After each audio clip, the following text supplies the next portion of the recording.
ఆయన చూచేది, తీర్పు తీసేది. నా కనుదృష్టిలో 16:9 నా కనుదృష్టిలో లోకమంతట సంచరించుచున్నది. తన ఎడల యథార్థ హృదయం కలవారిని బలపర్చుటకై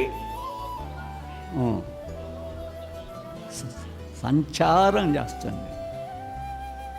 యథార్థతగా ఉన్నవారిని ఆయన ఏ తప్పికీడు చేయడు, బలపరుస్తాడు. శ్రమలు రావచ్చు, కష్టాలు రావచ్చు, కానీ ఆ యథార్థత వాడిని కాపాడుతాడు. తప్పితలను చూసి ఖండిస్తాడు, దాన్ని సరిచేసుకోమని చెప్తాడు.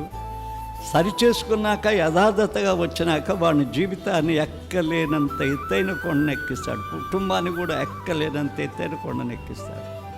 ఇక ఎక్కలేరు వాళ్ళు, అంత పెద్దగా మనం ఎక్కలేము. ఆయన లాక్కపోయి ఎక్కిచ్చేస్తాడు. చూసారా, దావీదు 78వ కీర్తన 70 వచ్చిన వాళ్ళు, అతడు యథార్థవంతుడు, కార్యముల యందు నేర్పరి అంటాడు, నా హృదయానుసారి అంటాడు. ఇంకొక దిక్కన నా హృదయానుసారి అంటాడు. ఎందుకంటే తప్పిదములో నుంచి బయటకు వచ్చాడు. ఇప్పుడు తప్పిదములు పైన తప్పిదములు వేసుకుంటాం చాలాసార్లు. మనం ఇంకా చేసాను కాకుండా ఇంకా ఎక్కువ చేయడానికి ప్రయత్నం చేస్తాం. అంటే ఆయన చూడని దేవుడు అనుకుంటాం. నో, ఆయన చూచే దేవుడు. నీ